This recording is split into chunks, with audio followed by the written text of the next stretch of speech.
tidak, mau mengaku atau tidak, dia salah satu putra terbaik Tanimbar. Sony Loblobi salah satu putra terbaik Tanimbar asal Nam Tabung. Tidak banyak ada putra terbaik, tapi ini salah satu putra terbaik Tanimbar. Dan kalau Nam Tabung ini mengalami sedikit kemajuan, itu juga bagian dari perjuangan adik saya ini. Jangan menyangkal, itu juga bagian dari perjuangan dan cinta Sony Loblobi kepada desa Nam Tabunnya. Cuma dong subalik belakang dengan dia akhir-akhir ini. Cuma dong mulai balik belakang dengan dia akhir-akhir ini. Dan catat Sony Loblobi tidak akan pernah lupa tumpah darahnya. Dia akan berjuang terus untuk desa ini. Dan kalau Bormasa Serin menang nanti, dia juga yang akan tetap menyuarakan kepentingan kalian pada pemerintahan baru nanti.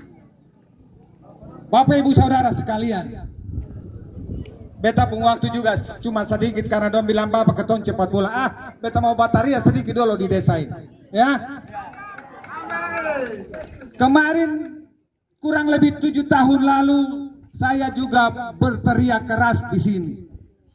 Suara saya cukup lantang di desa ini. Banyak orang hadir, lebih banyak dari yang ada sekarang ini. Dan orasi politik saya disambut dengan sangat baik.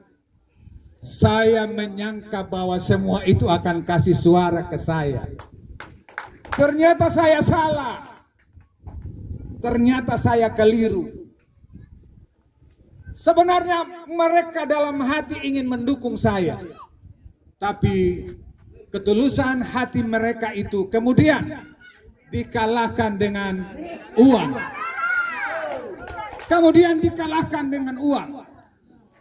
Ternyata kekuatan uang luar biasa. Kekuatan uang ini ternyata mampu mempengaruhi keputusan politik yang telah diambil berdasarkan sebuah permenungan. Keputusan politik yang telah diambil berdasarkan sebuah penilaian yang rasional. Luar biasa. Padahal uang itu sebenarnya racun besar bagi masyarakat. Khotbah di Somlaki judulnya mencintai uang akar dari segala kejahatan. Luar biasa. Akar dari segala kejahatan. Saya bermimpi kalau itu dikhotbahkan di semua gereja, apakah itu gereja Protestan, Katolik, dan gereja-gereja lain, saya yakin bahwa pilkada kali ini tidak ada lagi politik uang atau money politik. Saya berharap bahwa kita bebas dari politik uang karena ini menghancurkan rakyat. Ketika saya kalah pilkada, saya biasa-biasa saja. Saya tidak mati lapar juga. Tetapi saya sedih sekali karena saya tahu rakyat akan mengalami kesusahan. Kenapa Bapak? Iya, pasti. Karena kemarin itu ada yang bermain dan menang dengan uang yang banyak sekali. Berapa? 35 sampai 45 miliar rupiah. Besar ya? Sangat-sangat besar. Kalau dibandingkan dengan gaji seorang bupati dalam masa 5 tahun. Gaji bupati itu kurang lebih 50 juta 1 tahun. Tapi kenapa dia bisa bermain 40 miliar? 40 miliar satu dalam pilkada. Padahal gaji bupati itu tidak cukup 5 miliar dalam 5 tahun. Saudara, itu yang saya bilang uang mencelakakan rakyat. Tentu saja uang yang telah dihambur, yang dipakai untuk membayar suara, membeli suara rakyat, ini pada masa dia sukses, pada masa menjabat, akan dikembalikan dengan cara apapun. Cara kotor sekalipun akan dipakai, sebab mereka tidak ingin rugi. Cara kotor sekalipun, pancuri sekalipun akan dilakukan, supaya bisa mengembalikan uangnya. Kalau tidak rugi dong, pokok saja marseng balik. Iya toh, pokok saja marseng pulang, rugi besar. Kalau begitu jangan jadi bupati dong. Seperti itu. Lah memang karena orang yang main uang ini orang yang punya mimpi menjadi pemimpin, yang kemudian ingin memperkaya diri secara hebat, memperkaya keluarganya dan kroni-kroninya atau kelompok-kelompoknya. Itu pasti. Maka ketika mereka jadi dengan uang, mereka tidak lagi akan memperhatikan rakyat. Caranya bagaimana? Kenapa begitu? Iya, ketika ingin mengembalikan uang yang telah dipakai banyak itu, dia akan menciptakan program-program dengan nilai yang besar. Karena nilai yang besar itu, dia akan mendapat uang kembalinya. Kontraktor kau kerja ini, saya 10% ya, saya 20% ya, seperti itu. Yang saya dengar 5 tahun ini, ada banyak proyek besar yang dibangun, yang tidak berguna sama sekali untuk rakyat, tapi kemudian orang yang melahirkan proyek dapat uang, bukan 10% loh, dengar-dengar 20%.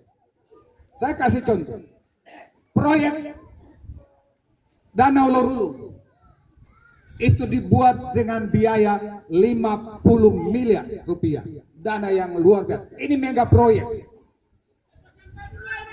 Kemudian apakah proyek ini berguna bagi rakyat? Nol besar, tak ada guna apa-apa untuk rakyat.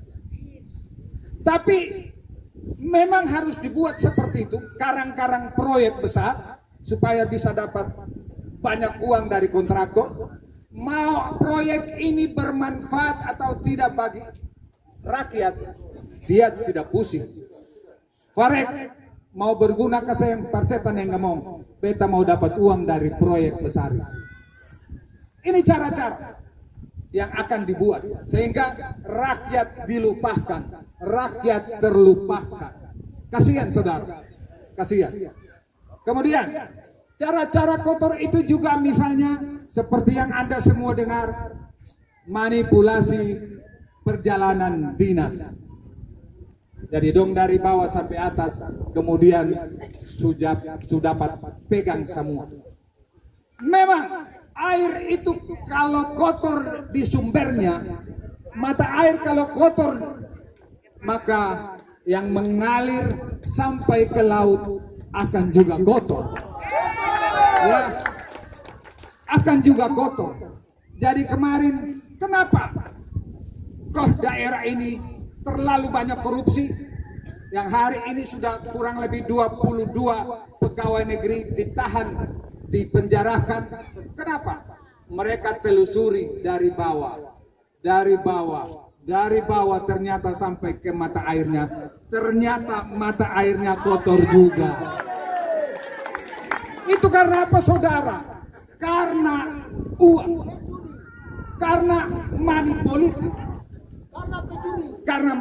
karena itu saya minta, politik uang ini musuh kita bersama, musuh kami tim ini dan musuh rakyat. Mari kita tolak politik uang karena ini menyusahkan rakyat. Saya bicara keras soal money politik ini bukan tidak ada dasarnya. Karena saya tahu pada saatnya nanti ada bandar yang akan bagi-bagi uang juga di sini. Iya ya, iya ya. Saya tahu. Jangan ajar saya. Saya tahu saatnya nanti ada bandar yang juga akan main uang hebat di sini untuk memenangkan pasangan-pasangan tertentu yang sebenarnya asal usulnya juga ketong sentau dari mana. Sorry ya, mohon maaf soal yang ini ya. Jadi sekali lagi mari kita tolak bersama money politik. Maka saya heran ketika pilkada jalan orang bagi-bagi uang, padahal tidak pernah ada orang yang datang bagi uang kalau bukan ada pilkada. Iya ya, dan sesudah pilkada juga tidak akan ada orang datang bagi-bagi uang. Lalu kemudian ketika bagi-bagi uang, terus mama-mama, bapak-bapak yang merasa sudah dapat uang sirip pinang sedikit, bapak-bapak yang sudah dapat uang sopi dan rokok sedikit, dia bilang terima kasih. Syukur orangnya baik sekali. Saudara, terima kasih omong kosong apa?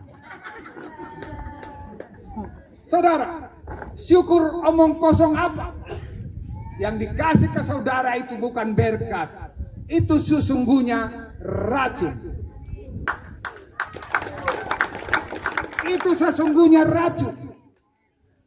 Karena 300 bahkan 500 sekalipun saya yakin tidak akan pernah merubah kehidupan Anda. Ya, 2-3 hari pasti sudah habis. Tidak akan pernah membuat Anda sepanjang 5 tahun ke depan hidup lebih baik. Tidak akan. Lah cuma 200-300. Saya kadang-kadang pikir harga diri rakyat saya ini terlalu mudah. Terlalu murah. Anjing pun harga lebih mahal lagi. Sorry ya. Sorry soal itu. Tapi memang anjing pun harga lebih mahal lagi. Ini penghinaan. Dengan membayar 200, 300, 500. Ini penghinaan kepada rakyat. Saudara, kita dihina. Sebagai manusia yang punya harga diri, yang punya akal budi yang diberikan oleh Tuhan, kemudian dibayar, kita sebenarnya lagi dihina. Saya harap kita tolak, karena selain kita dihina, selain ini akan menjadi racun dalam 5 tahun ke depan, saudara, ini juga melanggar aturan, ini juga melanggar hukum. Sebagai warga negara yang baik, sebagai warga gereja yang baik, mari kita taat aturan. Oke?